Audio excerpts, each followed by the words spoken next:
Nós cantamos essa canção e a letra diz: poderoso Deus, minha alma anseia por ti. Aleluia! O salmista diz que assim como a corça anseia pelas águas, nossa alma anseia por Deus. Quem sabe você está aqui hoje triste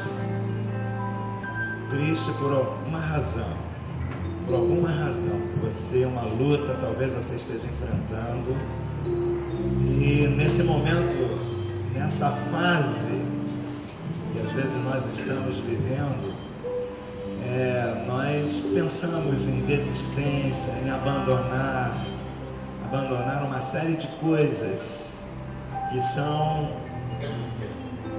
importantes para nós, mas a gente pensa em abandonar. Eu quero dizer o que a palavra de Deus diz para você: que o Senhor é com você. Eis que estou convosco todos os dias. Deus não nos abandona. Então você não pode abandonar. O Senhor não tem prazer naqueles que retrocedem. Então não abandone. Sai do teu lugar, vem aqui. Vamos orar juntos. Você que está triste, você que está abatido, você que está sentindo-se fraco, vem, vamos orar juntos. Aqui é o nosso lugar. É aqui que nós buscamos forças, não é? É no Senhor, não propriamente dito nesse lugar, mas aqui é a Assembleia dos Santos, onde os santos estão reunidos e Deus se manifesta, porque nós estamos aqui. Aleluia. Isso, vem mais um passinho à frente, os irmãos, por favor. Não permita que essa perturbação venha afetar a sua vida espiritual, a sua vida familiar, o seu casamento, a sua vida profissional. Não deixe, em nome de Jesus. O Senhor é maior que tudo. Ayrton, ora aqui, e os diáconos vão impondo as mãos. Abençoa o Espírito Santo de Deus.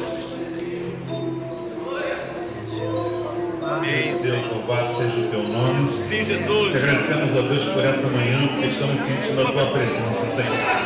Nós sabemos, ó Deus, que o Brasil está em trevas, na festa da carne, mas onde o teu povo está, onde os teus servos estão, a luz do mundo, Senhor. E hoje a luz aqui, porque estamos aqui te adorando, te louvando, te bendizendo. E sabemos, ó Deus, que embora, Senhor, neste mundo, nesse momento, as trevas estejam atuando com grande força, tu és poderoso, Senhor, para atuar mais ainda nas nossas vidas e no mundo, Senhor. Por isso te rogamos, ó Deus, tu és poderoso para fazer muito mais do que nós pedimos ou pensamos. E cada um, Senhor, que está aqui hoje precisa de um milagre, Senhor.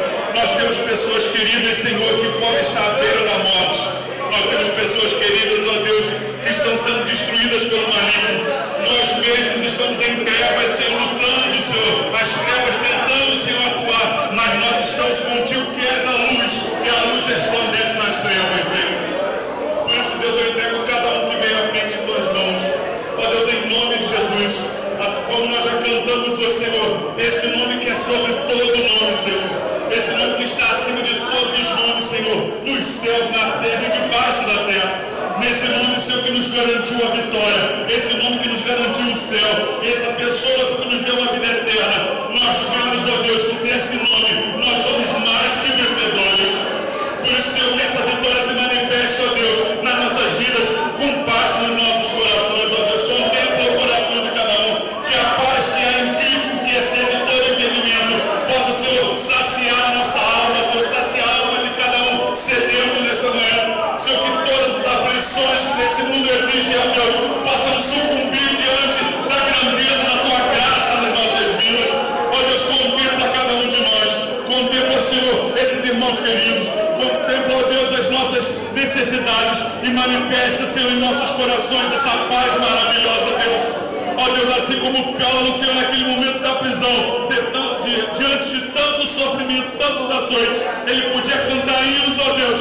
Quem sabe alguns dos nossos irmãos queridos, ó Deus, estão açoitados e aflitos nesse momento, mas eles vieram à tua casa, Senhor, e assim como Paulo, Senhor, há 2.000 anos atrás, à meia-noite te adorava, eles com lutas estão te adorando, Senhor, e eu sei que tu estás recebendo, Senhor,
consolar cada um de nós, nos guiar em toda a verdade e possa nos convencer do pecado, da justiça e do juízo.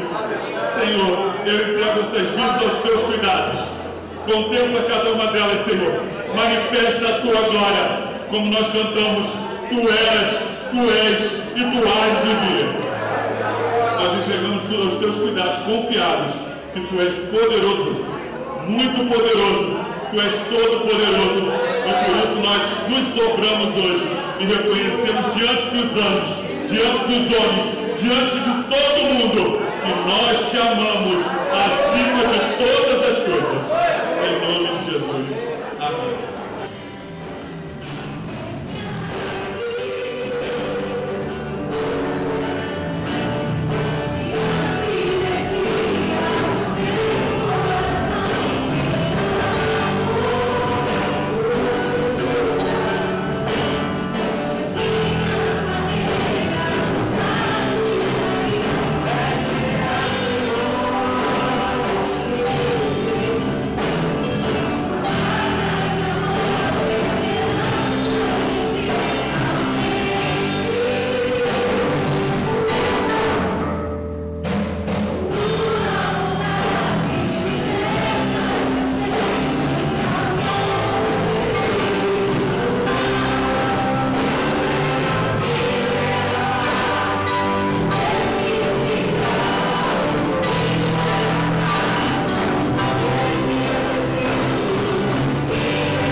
Responderam eles: João Batista, mas outros Elias, e ainda outros dizem que ressurgiu um dos antigos profetas.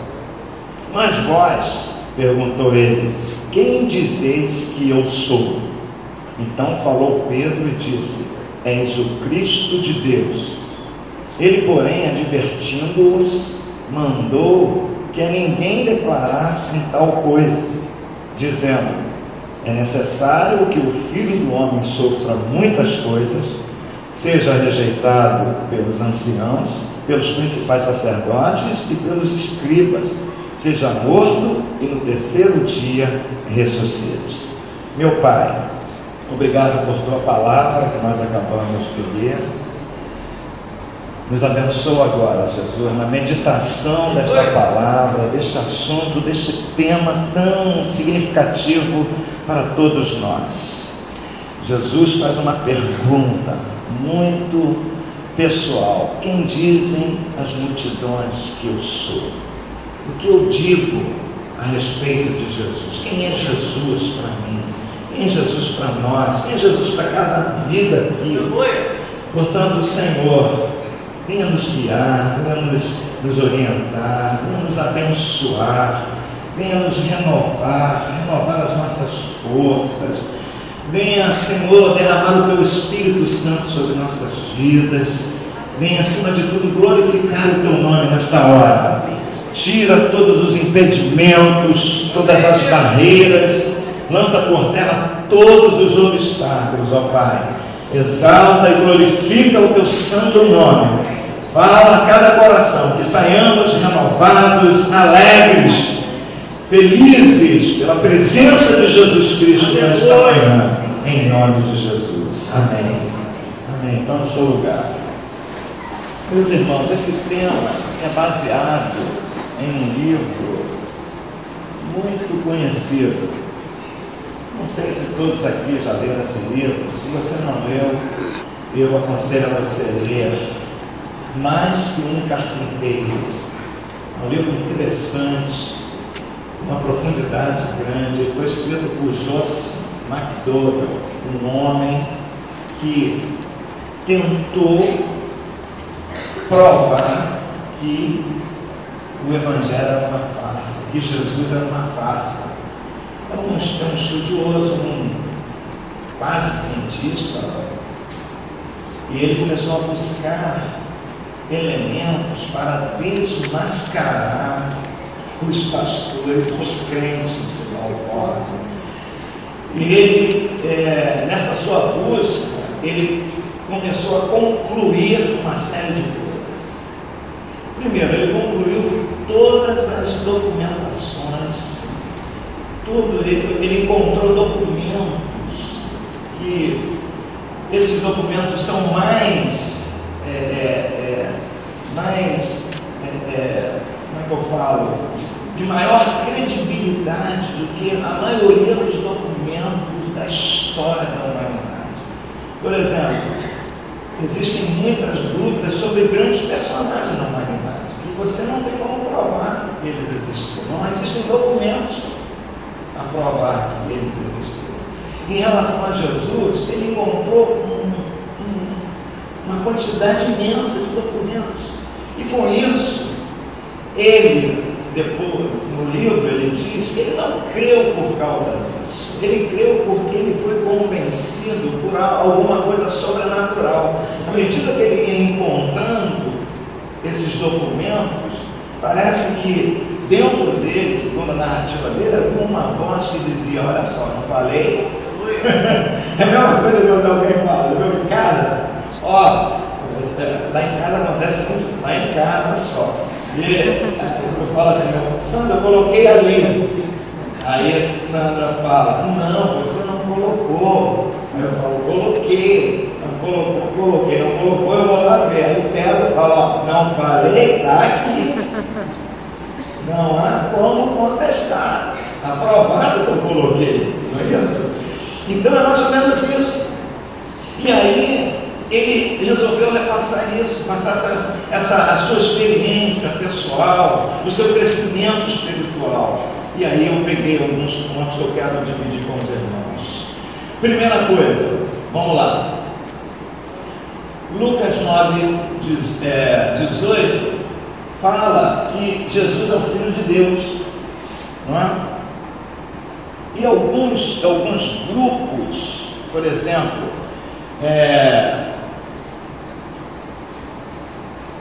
o Espiritismo, por exemplo, o Espiritismo fala que Jesus é o espírito mais evoluído que já veio à Terra. Isso é o Espiritismo fala. O Budismo, ele diz que Jesus é uma das encarnações do Buda, não é? Tem aí até um menino que ele já está sendo preparado, porque ele, segundo o budismo, ele é a encarnação do Buda. Não me lembro qual delas eles dizem lá. Para o islamismo, ele é um profeta sábio, o mais sábio de todos. Um rebelde radical, com fome de reformas sociais. Ou um estudioso de religiões antigas que assimilou influências da Cabala para os judeus, não é? Um mestre com poderes místicos. Então cada grupo religioso olha para Jesus e cria um conceito a respeito de Jesus. Quem é Jesus? Jesus é isso para a maioria. Se você fizer parte de um desses grupos, é isso que você vai aprender. Talvez você esteja aqui vindo de um desses grupos, não é? Então,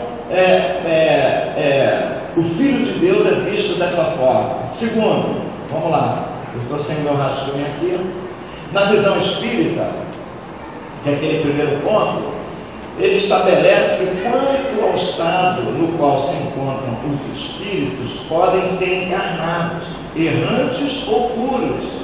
Para o espírita, ou para os espíritas, Jesus é um espírito puro, não é? Ele, acerca dos puros, diz os espíritos superiores, não são errantes.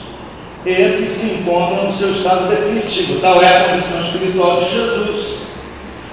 a dos espíritos puros, ou seja, a dos espíritos que percorreram todos os graus da escala e se despojaram de toda a impureza da matéria. Tirei daí, ó, do www.espiritual.com, vocês podem lá consultar. Coloquei a fonte ali para ninguém depois falar alguma coisa. Então, para os espíritas, Jesus é esse espírito puro que já percorreu todos já subiu todos os degraus, né? Já saiu daquele estado de espírito errante, e agora ele é um espírito superior, nível superior, já fez faculdade, já fez pós-graduação, já fez mestrado e doutorado. Então Jesus, nesse ponto, segundo os espíritas, vamos lá, na visão, segunda visão, na visão do islamismo, para os muçulmanos ele é um profeta que disseminou as mensagens da crença em Deus único, de amor ao próximo. Os muçulmanos creem que ele subiu ao céu e que voltará no dia do juízo final para presidir ao lado de Maomé,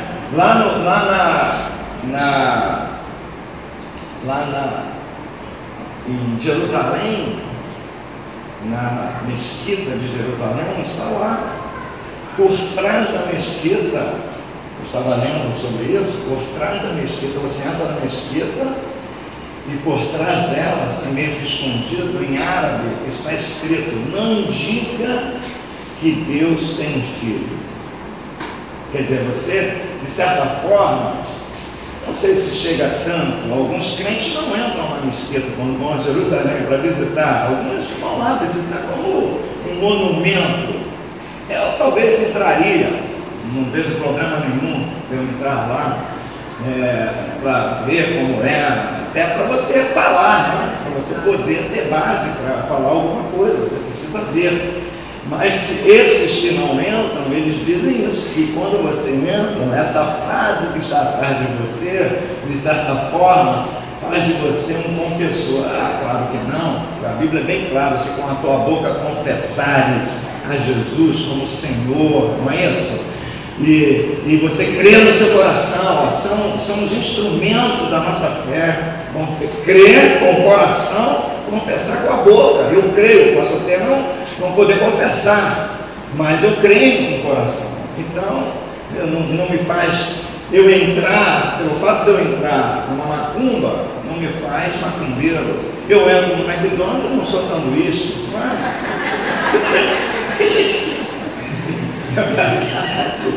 Pronto, por aí. Vamos lá, próximo.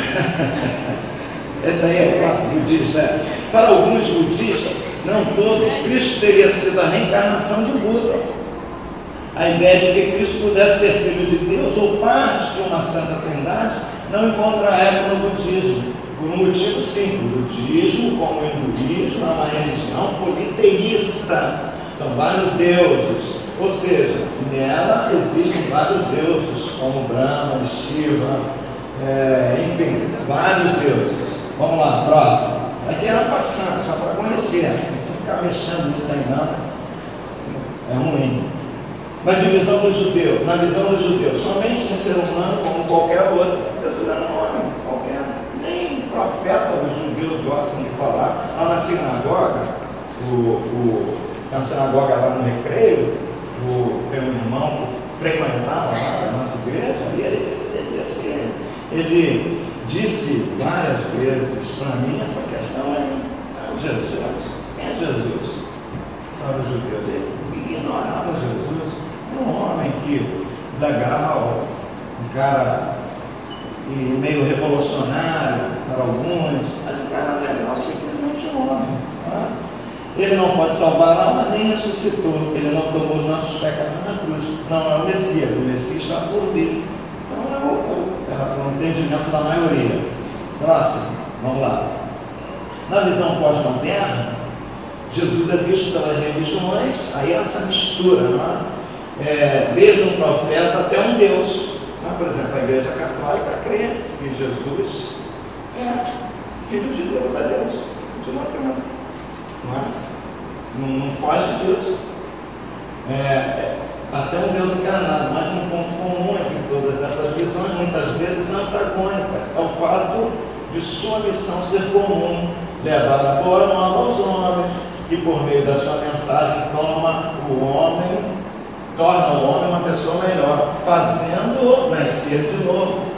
Se Jesus é divino, ninguém poderá provar. Entretanto, até hoje ele é um mistério para todos. Eu escuto nas rádios, algumas rádios seculares, que agora elas falam de Jesus. E eu vejo isso. As pessoas que se declaram cristãs, e elas creem, elas fazem uma mistura danada. Ela faz uma confusão. Jesus é Deus, mas ele precisa da Virgem Maria, e os dois vão fazer isso por você. E Jesus, não sei se ele ressuscitou. Bom, a Bíblia diz que ele ressuscitou, mas eu não sei. Então é uma confusão, é uma coisa misturada, uma mistura de crença, uma coisa desse tipo. Então é essa linha aí. Vamos lá, próximo. Vamos lá. Eu já li Lucas 9:20. O que torna Jesus tão peculiar? Isso aí que é mais interessante para a gente. Através dos séculos da humanidade tem se dividido a propósito dessa questão. Quem é Jesus? Por que tanto atrito? Por que esse nome? Por que esse homem? Ele incomoda tantas pessoas, não é? Por que tanto atrito em torno de um indivíduo? Por que é que este nome, mais do que qualquer outro nome, de qualquer outro guia religioso, suscita tanto conflito? Por que é que quando se fala a respeito de Deus, ninguém se perturba? Mas basta você mencionar o nome de Jesus que o conflito está formado. Quando você fala em Deus, não, Deus é maravilhoso, não, Jesus é o meu Senhor, Jesus é o meu Salvador, pronto, você abre uma discussão. Eu não concordo, eu não sei, Deus falou isso, mas a Bíblia foi escrita por homens, a Bíblia é o papel, a Bíblia, as pessoas, elas criam uma série de impedimentos, de obstáculos para não reconhecerem que Jesus é Deus. Colocam-se na defensiva. Por que é que, em se tratando de Jesus, a situação difere de outros líderes religiosos? Por que os nomes de Buda, Maomé, Confúcio agridem as pessoas? A razão é que estes outros nomes não declararam que era Deus, e Jesus o fez. E é este ponto que o torna tão distinto dos outros guias. Jesus declarou que ele era Deus, é o Pai. Eu e o Pai somos um. Quando Filipe perguntou, Senhor, mostra-nos o Pai. E Jesus disse, você tem estado comigo tanto tempo e não tem visto o Pai? Então Jesus faz essa declaração, não é? Vamos lá, no próximo. Não demorou muito para que o povo que conheceu Jesus reconhecesse que ele fazia declarações contundentes a respeito de si mesmo. E logo ficou claro para seus ouvintes que as suas proclamações o identificavam não apenas como um novo profeta, não, ou mestre, nada disso. Não é o próprio Moisés profetizou lá em Deuteronômio que Deus suscitaria um novo profeta que seria superior a ele. E Moisés disse a ele ouvir, ouça esse profeta que é diferente. Não é apenas um profeta, ele é tudo, inclusive profeta, entende? Ele não é o profeta, porque eu me sinto super honrado quando me chamam de profeta, só pelo fato de ser profeta. Mas Jesus, ele é mais que isso, inclusive profeta. Então ele fazia alusões claras à sua divindade. Estava se apresentando como a única via de ligação que possibilitava um relacionamento do homem com Deus, o único recurso para o perdão dos pecados, o único caminho para a salvação. Quando o anjo anunciou o nascimento de Jesus, lá no Mateus capítulo número 1, o anjo foi bem claro. Ele disse, ele salvará o seu povo dos seus pecados. Então a missão principal de Jesus é essa, não é curar, ele cura também, não é trazer prosperidade para a gente, também traz prosperidade, mas a missão principal de Jesus é curar você dos seus pecados. Isaías profetizando no capítulo 61, ele diz isso: e o Espírito de Deus está sobre mim, porque o Senhor me ungiu. Para quê? Para trazer prosperidade? Não, para libertar os cativos, os oprimidos, os aflitos, os angustiados, para pôr em liberdade os algemados. Essa é a função principal de Jesus, coisa que nenhum dos outros líderes fazem, os guias, nem Maomé, nem Buda, nem Confúcio, nem seja lá o que for, nenhum deles fazem isso. Só Jesus tem esse poder. Por quê? Porque Ele é Deus. Nós vamos ver a seguir. Vamos ver com bastante atenção isso aqui. Na verdade, Jesus Cristo é um nome e um título. O nome Jesus deriva da forma grega do vocábulo Jeshua, ou Josué, que significa Jeová é Salvador. Olha o significado. Jeová é Salvador. Então Ele é o nosso Salvador.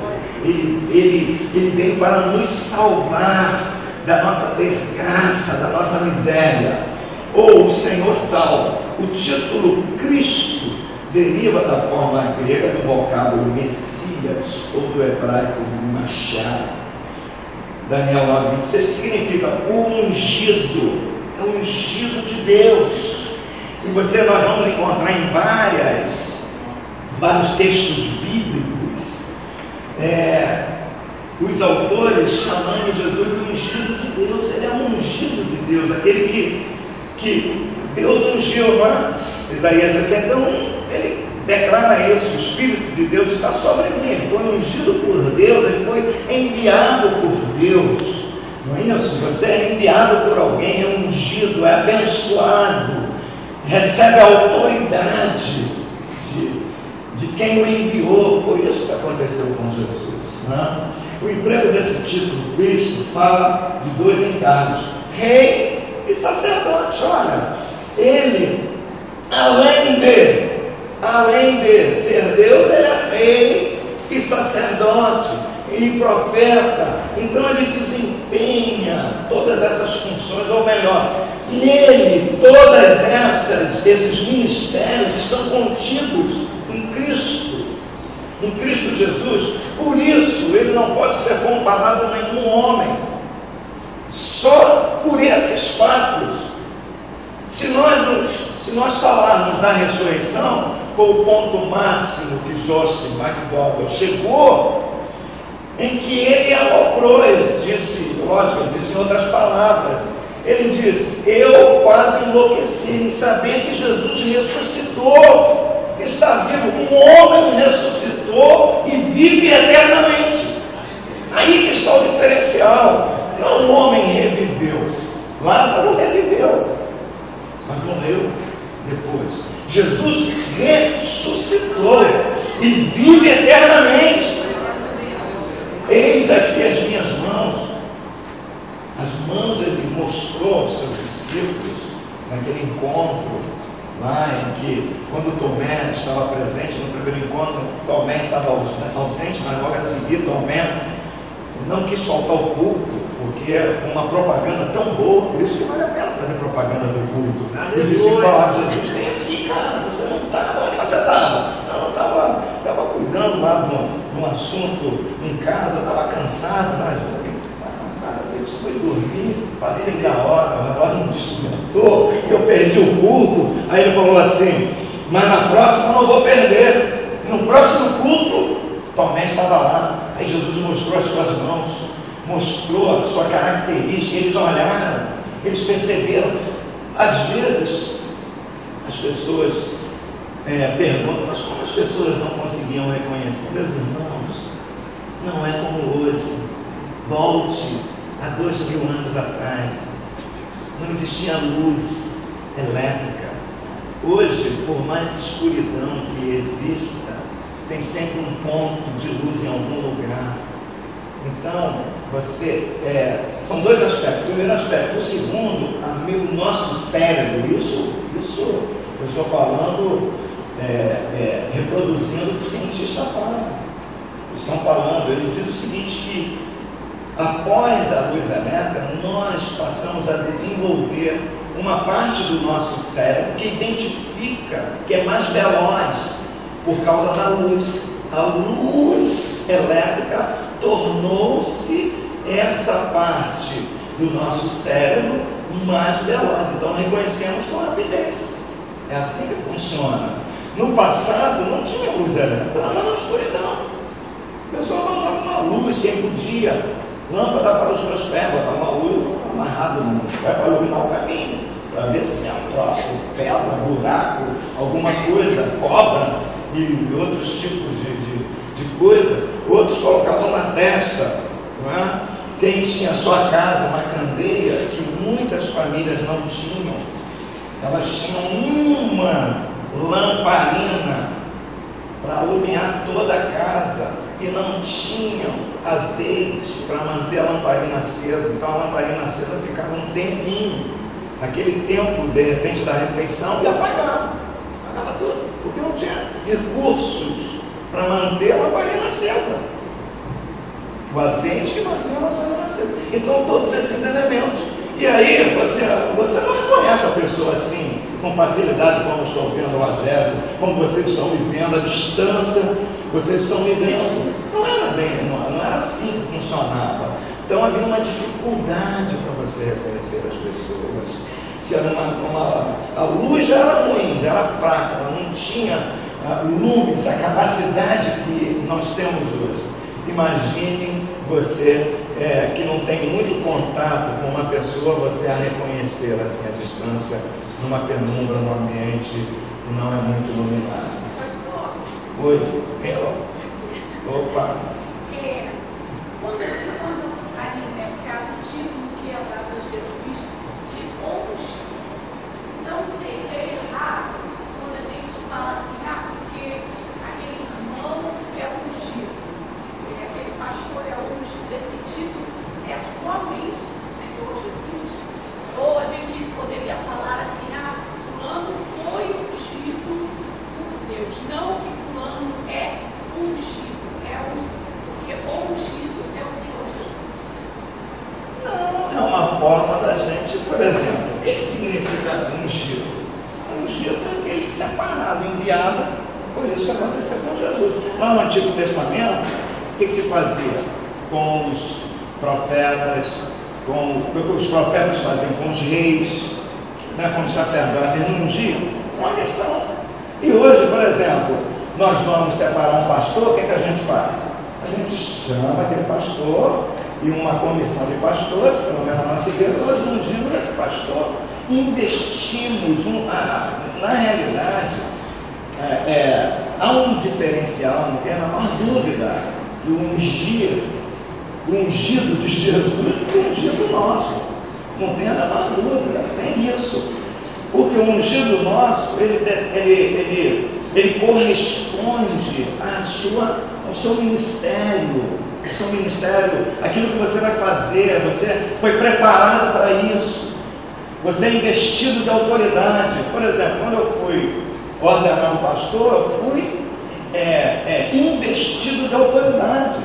Então, o pastorado, o pastor, ele não deixa de ser pastor, ele é pastor, porque ele está ungido por Deus, não é?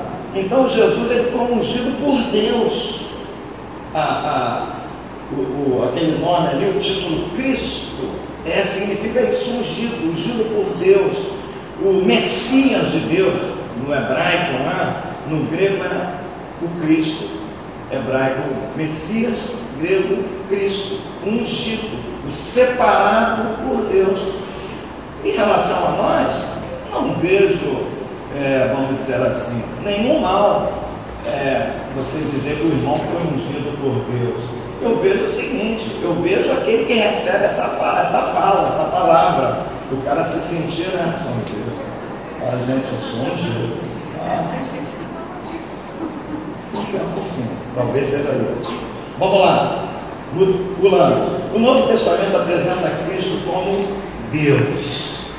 Então os nomes a ele aplicados no Novo Testamento são tais que somente poderiam ser aplicados com justiça a alguém que fosse Deus. Por exemplo, Jesus é chamado de Deus no verso seguinte, aguardando a bendita esperança e a manifestação do nosso, Ayrton falou aqui, do nosso grande Deus e Salvador, Cristo Jesus. O Ayrton até citou que as testemunhas de Jeová, eles mudam ali a preposição, não é?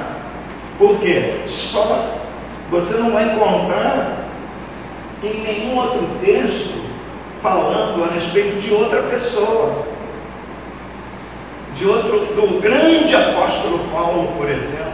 Ninguém, do grande Pedro, apóstolo Pedro, em que a Igreja Católica atribui a Pedro, diz que Pedro foi o primeiro Papa, que ele que abre o céu, fecha o céu, bota a gente lá, tira a gente. Não encontra em nenhum momento alguém falando que Pedro é o grande Deus, nem o grande Pedro. Pelo contrário, ele se coloca com toda a humildade, com toda a sua condição de dependente de Deus. Então vamos ler isso aí, vamos ler Tito 2,13, já está ali, mas vamos comparar com João 1, vamos lá? Só para a gente marcar esses textos, eles são importantes.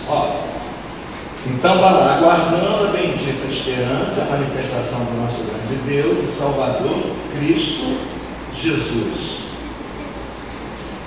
Tito 2,13. João capítulo 1, verso 1, o que ele diz? No princípio era o Verbo, e o Verbo estava com Deus, e o Verbo era Deus. Agora vamos lá para Hebreus capítulo 1, para a gente fortalecer Hebreus capítulo 1, verso 8, o que ele diz?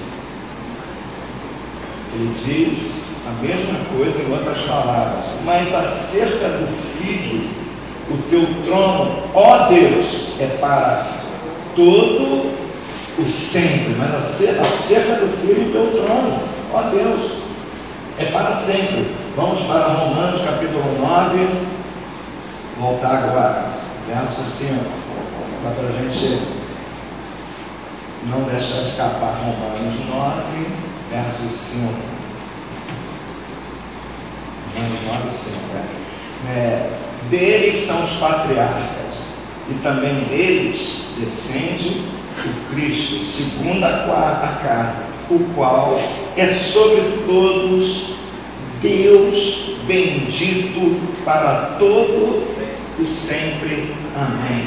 É sobre todos Deus bendito. Então Paulo está dizendo com todas as letras, está afirmando isso. E 1 João 5, que é bem conhecido, 1 João capítulo 5, o 20 e o 21, e aí a gente diz assim, 1 João 5, 20 e 21, também sabemos que o Filho de Deus é vindo, e nos tem dado entendimento para reconhecermos o verdadeiro. Estamos no verdadeiro, em seu Filho Jesus Cristo. Este é o verdadeiro Deus e a vida eterna. Filhinhos, guardai-vos dos ídolos. Então, finalzinho do verso 20, o que ele diz? Este é o verdadeiro Deus e a vida eterna. Vamos dizer juntos? Este é o verdadeiro Deus e a vida eterna. E João finaliza, guardai-vos dos ídolos, dos mentirosos, dos falsos. Próximo, vamos lá. O Nilson falou. As Escrituras lhe atribuem características que só podem ser verdadeiras se aplicadas a Deus. Jesus é apresentado como um ser, primeiro, de subsistência própria. Ele é incriado. Ele como filho, não é porque ele como filho, ele é humano. como filho ele é humano. Essa é a que as pessoas confundem. Por quê? Porque elas desconsideram, não recebem a revelação do Pai. Como filho, ele é humano, ele se fez carne, ele nasceu de uma mulher, de uma virgem, sem pecado, como homem. Como homem, ele é filho, tá? Mas ele é Deus, ele não foi criado por Deus. O erro que as testemunhas de Jeová cometem, que ele é filho criado por Deus. Não, ele é criado por Deus como homem. Então, João capítulo 1, verso 4, olha só o que ele diz. João, não é a carta de João, não, é o Evangelho, capítulo número 1, o verso 4, ele diz assim: a vida estava nele, e a vida era a luz dos homens. A vida estava nele, ele é a vida, né? Nele estava a vida, e a vida era a luz dos homens. Ok, obrigado, valeu, vamos voltar lá, por favor. Beleza? Então, 1,4, agora 14,6. É importante que leiamos, porque nós temos tempo. É importante que você possa fixar isso e anotar na sua vida, para você não ser enganado. Agora 14,6. Respondeu-lhe Jesus: eu sou o caminho e a verdade e a vida. Ninguém vem ao Pai senão por mim. Então ele é a vida, a subsistência, ele subsiste nele mesmo, tá? E ele também é onipresente. Mateus 28, 20, só vamos ler porque nós vamos ler o 18, 20, Mateus 18, 20. É uma matéria bem estudada por nós.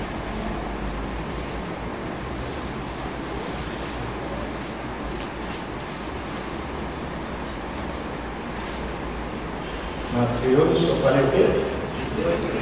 18, 20 ali. Por onde se acham 2 ou 3 reunidos, pois onde se acham 2 ou 3 reunidos em meu nome, eu estou no meio dele. Então, ele é onipresente, porque ele está aqui, tem a igreja ali reunida, tem outra aqui, tem outra lá, tem em todo o nosso município, em todo o nosso estado, em todo o nosso Brasil, em todas as nações, tem gente se reunindo em nome de Jesus, e ele se faz presente em todos os lugares. Nós estamos aqui invocando o nome do Senhor Jesus, nós não estamos aqui soltos, nós não estamos invocando os mortos, nós estamos invocando Jesus Cristo que ressuscitou, que está vivo e é Deus. Então vamos lá.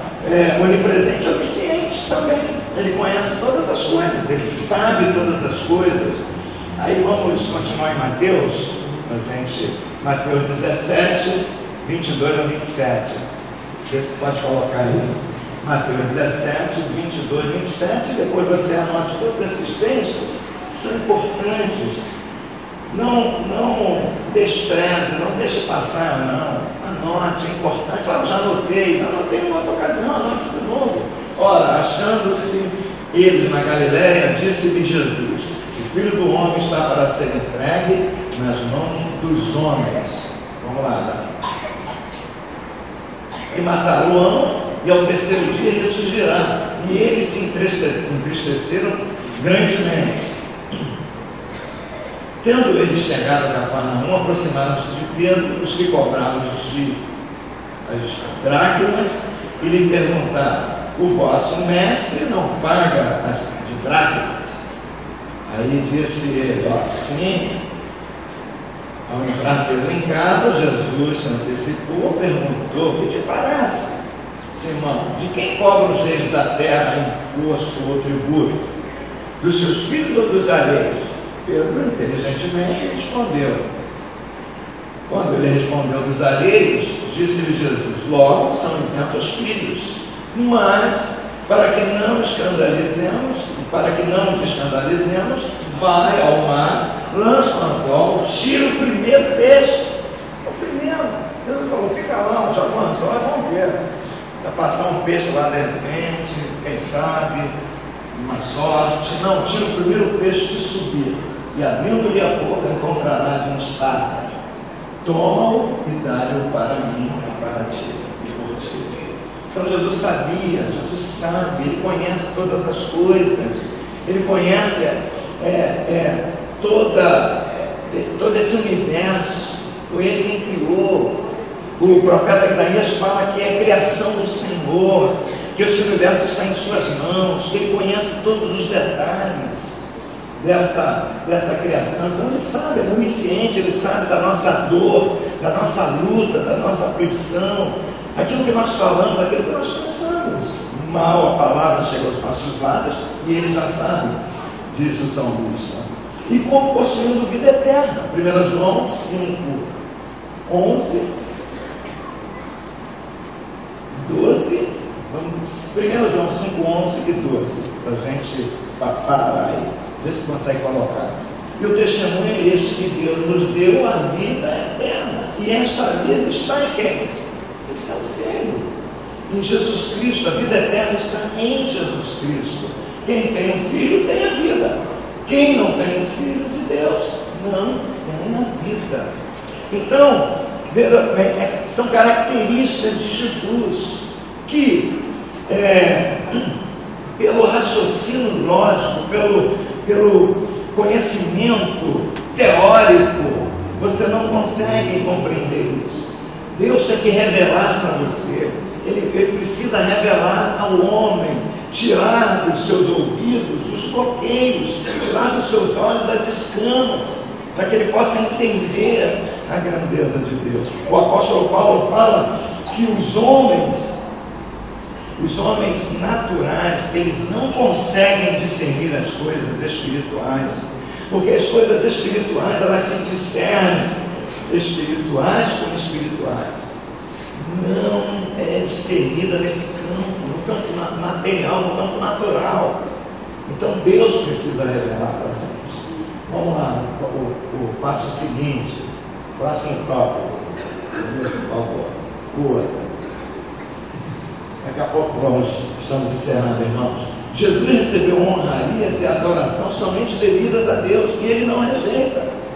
Se você comparar quando o próprio Pedro recebeu adoração e ele detonou, ele não aceitou, e João também lá em Apocalipse recebeu adoração, e ele, ou melhor, tentou adorar os anjos e os anjos recusaram, Jesus, ele recebe a adoração. Foi o que C.S. Lewis disse. Ele disse que ou Jesus era louco e os seus seguidores todos loucos. Você é louco se você segue Jesus, ou então ele era plenamente verdadeiro. Por quê? Porque como ele iria receber adoração dentro de Jerusalém, rodeado de todos os escribas, de todos os fariseus, de todos os líderes religiosos da época, e ele recebe a adoração, e ele tem autoridade e fala a respeito daquela adoração, nós vamos ver daqui a pouquinho, com toda a autoridade, com ousadia, sem nenhum temor. Ou ele era louco, ou ele era realmente Deus. Não é? Em confronto com Satanás, ele diz: está escrito, ao Senhor teu Deus adorarás, e só a Ele darás culto. Contudo, Jesus aceitou a adoração como Deus. Mateus 14, 33, 28, 9, e algumas vezes demandou ser adorado como Deus. Então vamos ver Mateus capítulo 14, 33.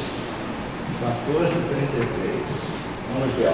Então os que estavam no barco adoraram-no, dizendo: verdadeiramente tu és Filho de Deus. E ele recebe essa adoração. Ele não refuta, ele não recusa, ele aceita a adoração. Vamos lá, Deus. Próximo. Dando continuidade lá. Não, lá no slide. Isso.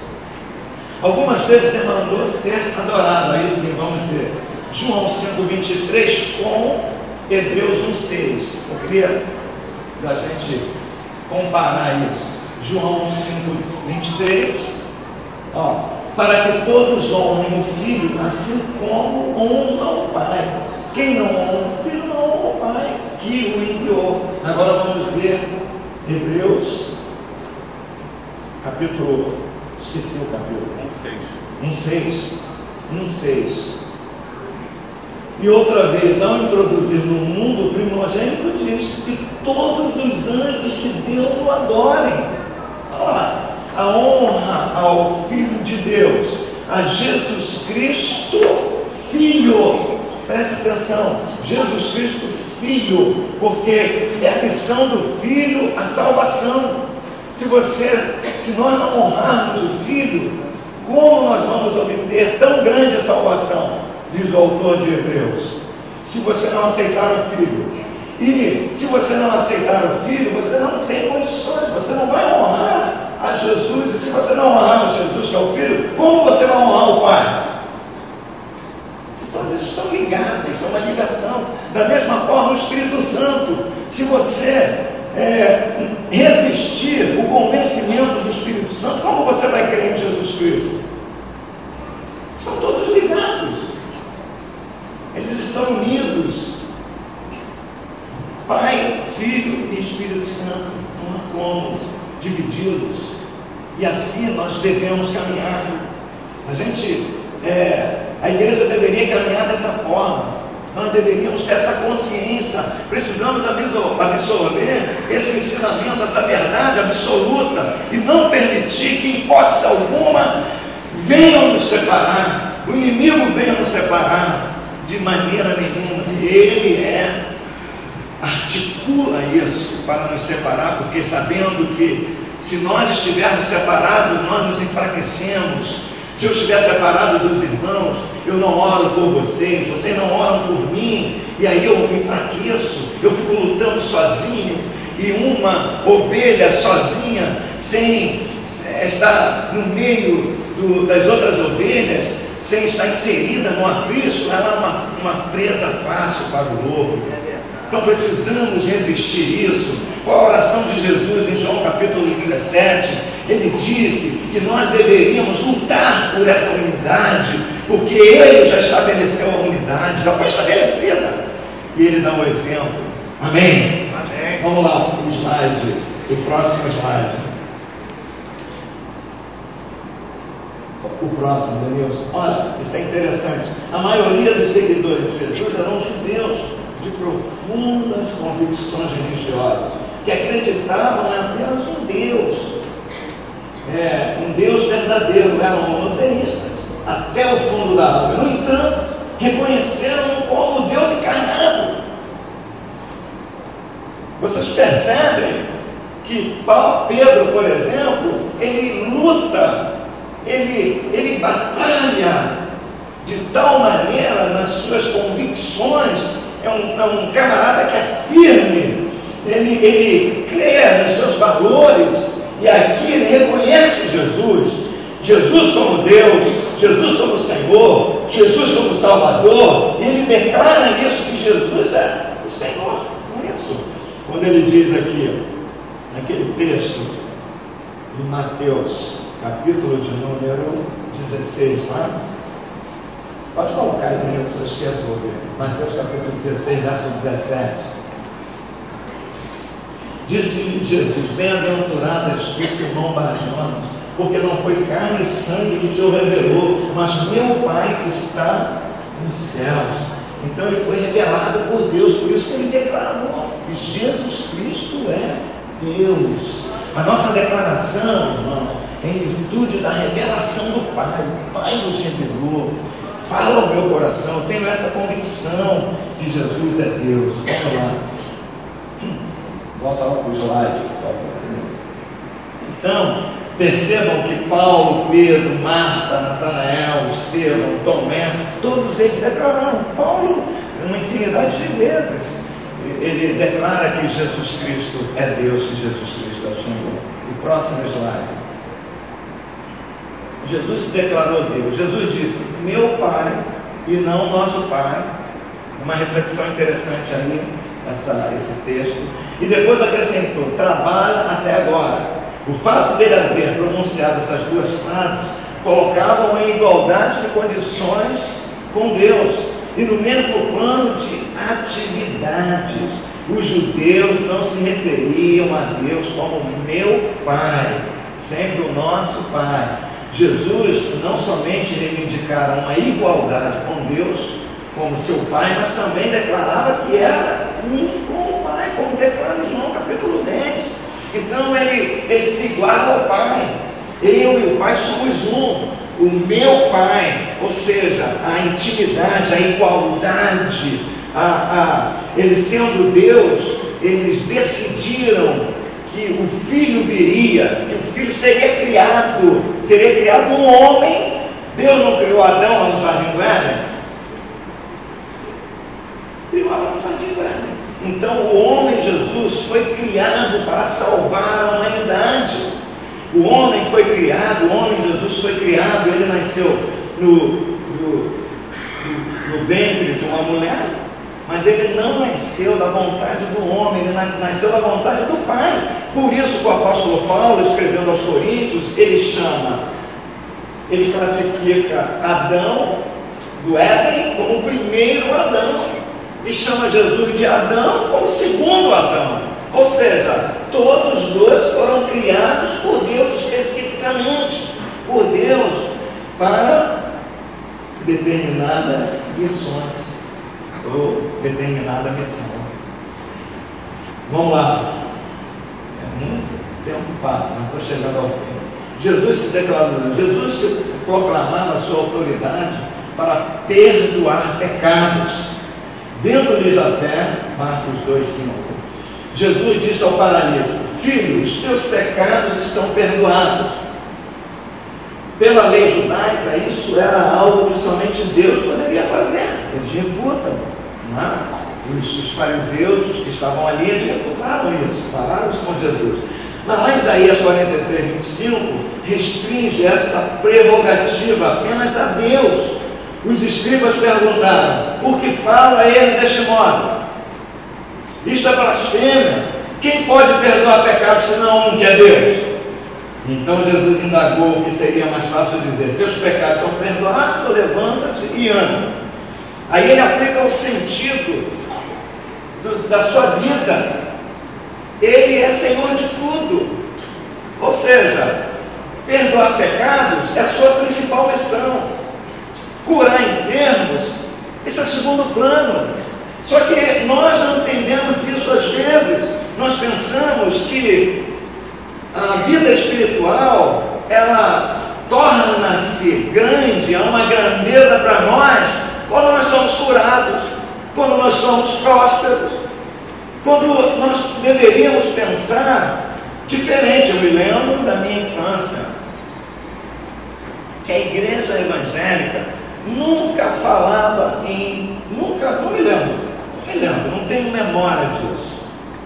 E normalmente, para um adolescente, isso não seria difícil você ter essa memória de lembrar determinadas coisas. Tanto é que eu lembro-me de tantas coisas que o pastor pregou lá, pregava.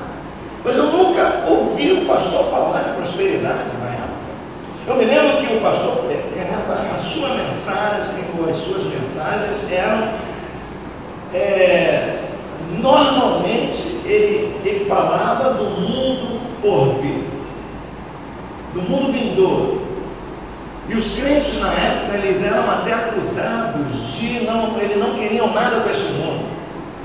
Eles não se preocupavam muito com o trabalho, eles não se preocupavam em fazer obras, boas obras, em ajudar o seu próximo. A maioria dos crentes não faziam isso.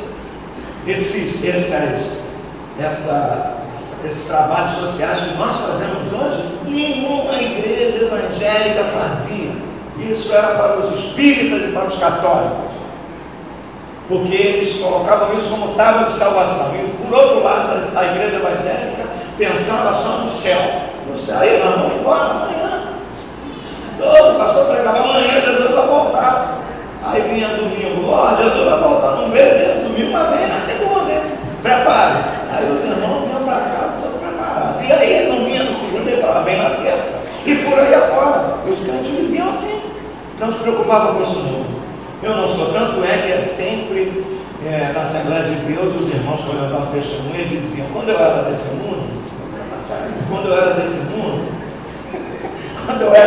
mundo, mas qual mundo você está? Você continua no mundo, não é? Você não está praticando as coisas do mundo, é diferente. Mas era uma forma, um método, um modelo que nós pensávamos nas coisas lá do alto. Hoje nós invertemos. Hoje nós estamos pensando nas coisas da terra. Nós estamos pensando em ganhar dinheiro, em ter isso, em ter aquilo. Você sabe qual é o sinal de que o crente é abençoado? É ungido.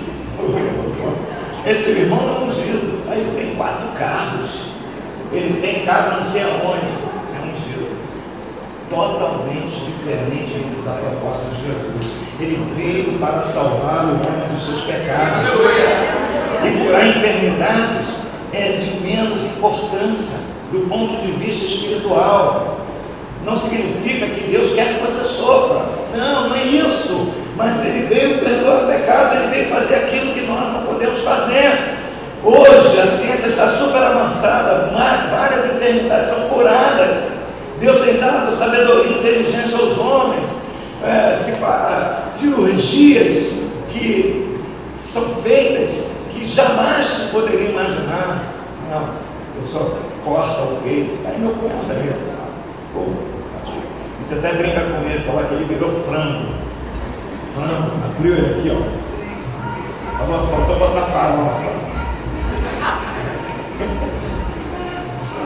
Foi lá, costurou, mexeu, tirou essa perna aqui, colocou aqui, assim, fecha, 3 dias o homem já estava de pé. Que coisa, meu Deus! 3 dias, ela estava de pé. Glória a Deus, tá? O teu pai também é Flávio, o pai da Flávia, e tantos outros, todo dia tem o teu sobrinho, não? Sobrinho também, ele também foi, o cérebro abriu aqui, abre isso aqui, abre a caixa, mexe lá, bota o braço para cá, joga para lá, os caras até ficam jogando dano. Fecha, tá bom, tirou com uma coisa. Entende? Jesus cura isso também. Jesus cura. Mas, meus irmãos, essas coisas nós podemos fazer. A ciência faz. Deus deu sabedoria.